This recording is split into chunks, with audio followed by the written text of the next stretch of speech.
Assalamualaikum warahmatullahi wabarakatuh. Hello everyone. Good morning, good afternoon, good evening, wherever you are and whenever. Let me introduce myself. My name is Ronada. My student ID number is A1M220045.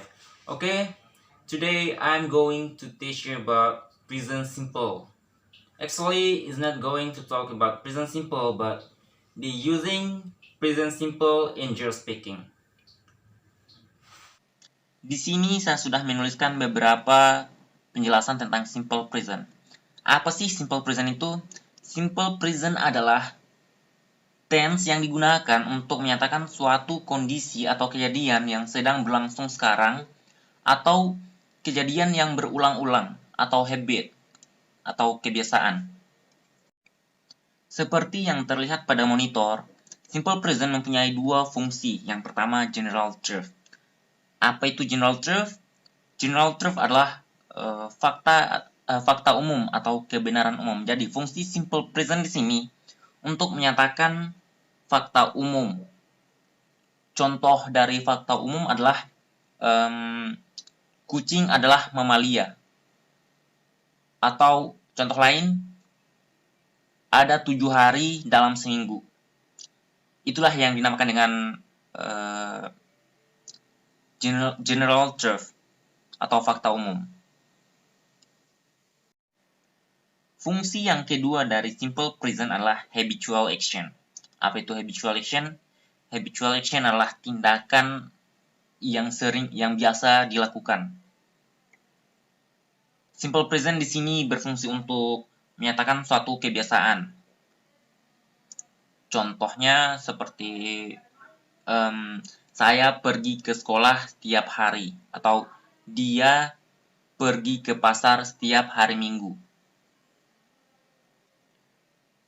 Jadi, untuk menyatakan general truth dan habitual action ini adalah yang perlu digunakan, tense yang perlu digunakan adalah simple present untuk menyatakan dua hal ini, general truth dan habitual action.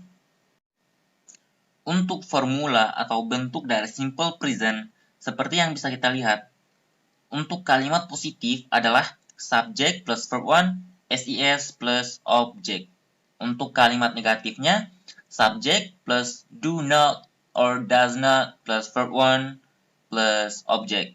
Untuk kalimat tanya, diawali dengan do or does plus subject plus verb 1 plus object. Sebelum membuat contoh kalimatnya, yang pertama yang harus kita perhatikan adalah subjeknya, subjek dari kalimat tersebut. Jika subjeknya adalah I, you, we, they, maka verbnya tidak ditambahkan dengan s atau is.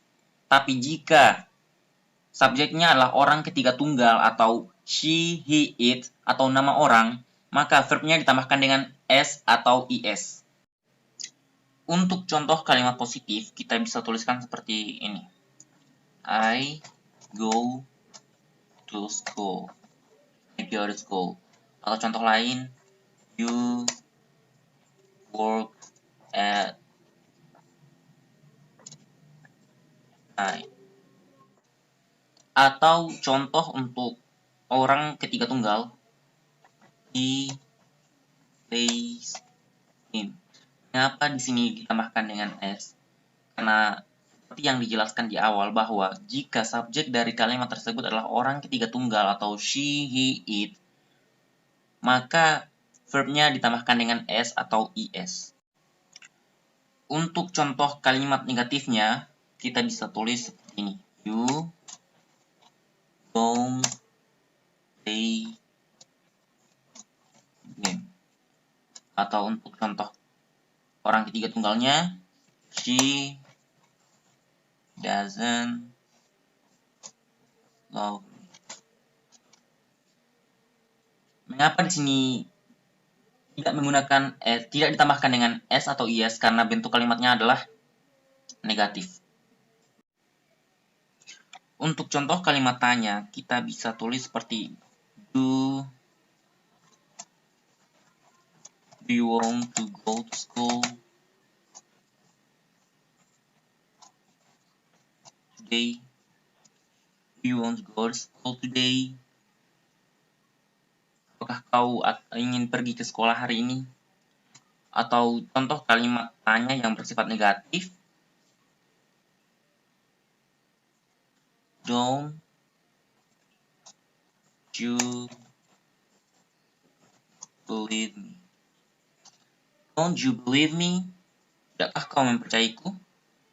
Ini digunakan ketika pertanyaan yang ingin diajukan kurang yakin untuk ditanyakan.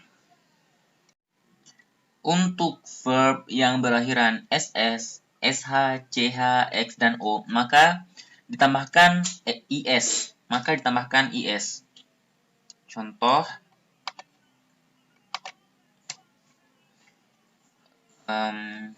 she